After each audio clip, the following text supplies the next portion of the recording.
What's up, everyone? It's Daniel with VintageMagic.com.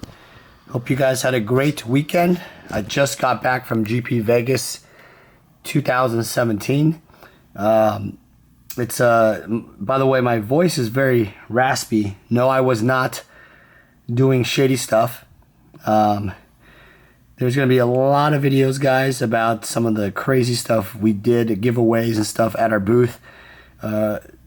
I wanted to first off thank everyone who was at GP Vegas 2017 and came and support Rudy in our booth.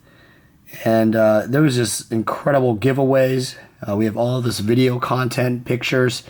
So I figured I'd just do more of a basic review video on these two beautiful Black Lotus cards that we sold to clients that I need to ship out. And they are incredible. Anyway, there's a beta Black Lotus BGS 9.5 with 10 centering and all 9.5s, otherwise known as a quad plus, meaning quad 9.5s and then a plus a 10. And then we have a basic subgrade BGS 9.5 Alpha Black Lotus. These two cards are really special. Let me go to the Alpha Lotus first. You know, a lot of people ask me, what do I look for a gem mint quality card? And this is a great example of that. Really strong centering, high quality edges. You know, the visibility of whitening of the corners even is very slight. It's definitely deserving of the grade. And it's a solid mint condition, gem mint condition card. Again, guys, my voice is raspy because I was doing a lot of announcements of our promotions, but the problem was I had no microphone, so I was yelling the whole time. That's the reason why my voice is all raspy. So yeah, the Alpha Black Lotus is really interesting because it is obviously, there's about 1,100 of these in the world. In fact, I would probably say about 100 or more are destroyed. Maybe even 200 of them are destroyed because, remember, Alpha was the first set that came out for Magic. And back in the Wild West, they essentially played with no sleeves. And a lot of the cards were just thrown away or destroyed after testing and gaming. So I wouldn't be surprised if the real population of these cards are less than 1,000 in the world. And, you know, people always wonder, you know, why would you spend basically the price of a BMW or a Mercedes in some ways for a Alpha Black Lotus? And I'm not going to disclose the price sale of this card, but you guys can use your imagination when I say BMW or Mercedes. You know, obviously that would be a used Mercedes or BMW, but it depends on obviously what kind of model, but it's obviously multi-five figures. Why would basically someone spend this kind of money on these cards? And, you know, it comes down to it's more of a nostalgia thing, an investment thing. This particular collector actually was, if you guys go back to one of my videos, was debating on which 9.5 he was interested in. And finally pulled the switch and understood that, hey, you know, I don't want just a 9, I want a 9.5. You know, I obviously have the means to do it, but I also want that investment value and something that will appreciate over time. And I think a lot of people have to understand this card, this Alpha Black Lotus, and especially high grade, is kind of our industry's comic book, that X-Men #1, right? That high-end comic book. So be prepared, guys, in the very, very long term.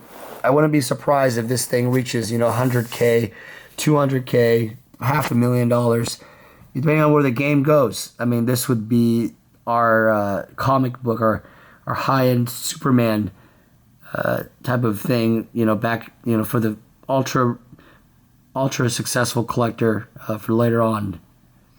All right, next we have that Beta Black Lotus. Beta was the second set for Magic the Gathering. You'll recall that the corners were a little bit, they're different slightly. You'll notice that the right on the round is more round as Alpha. Then you have the Beta, which is actually more of every Magic the Gathering card.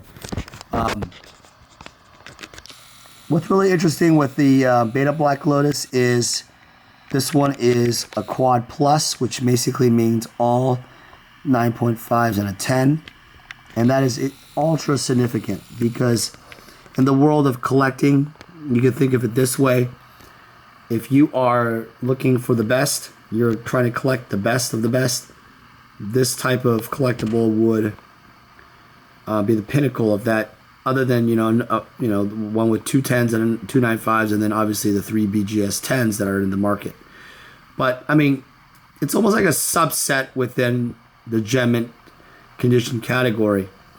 I would say, if you're looking for the best of the best, this type of grade would obviously be that type of card for you.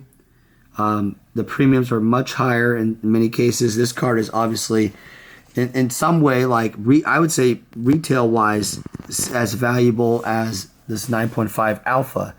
To a collector who really loves high end quality condition, this card, even though it's beta, is higher subgrades than alpha. It may appeal to that person more. Interesting enough, some people actually say, hey, I prefer beta because I never liked the rounded corners by alpha, and it was kind of like alpha back in the day actually was not as considered valuable because of the corners. You couldn't play with them in tournaments. Well, that all changed with the invention of sleeves. Of course, guys, no sleeves on Black Lotuses. I mean, that's absolutely crazy, right? I mean, please tell me if you guys in the comments below if you've ever played with a Black Lotus without a sleeve, honestly. But yeah, this card is, extremely, it's usually pretty easy to get centered, but I do find that the top to bottom, sometimes the centering is off is more shifted to the top. You will find that with some of the cards. And of course, getting that surface, edges, and centering all 9 corners, all 9.5 is extremely difficult. So both of these cards are now sold.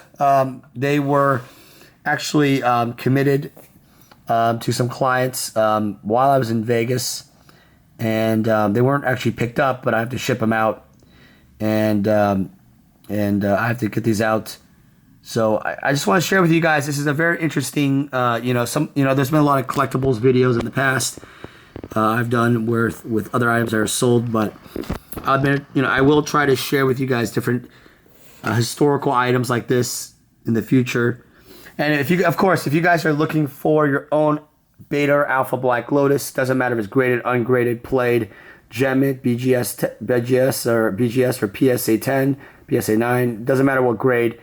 We have lots of different selection qualities for you.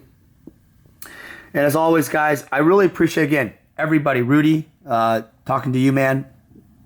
Thanks again for coming out GP Vegas 2017. It was incredible. Everybody who supported us, and I mean, there was hundreds and hundreds of various. I mean, I would say we saw thousands of different people, but hundreds of consistent people in our booth, just coming by and always saying hi to Rudy almost every single day of the 4-day event, and that was awesome. Obviously, the incredible pack openings and booster box openings. I mean, we have, I believe, a Modern Masters 2017. We have Eternal Masters. We have a box of Italian Legends. That's right, a whole entire box. We have booster packs like Arabian Nights, Antiquities, Legends, Urza Saga, Future Sight. I mean, and I'm not going to give away what was pulled, but there's so many, guys, so many incredible pack openings, so much nostalgia out there that was opened.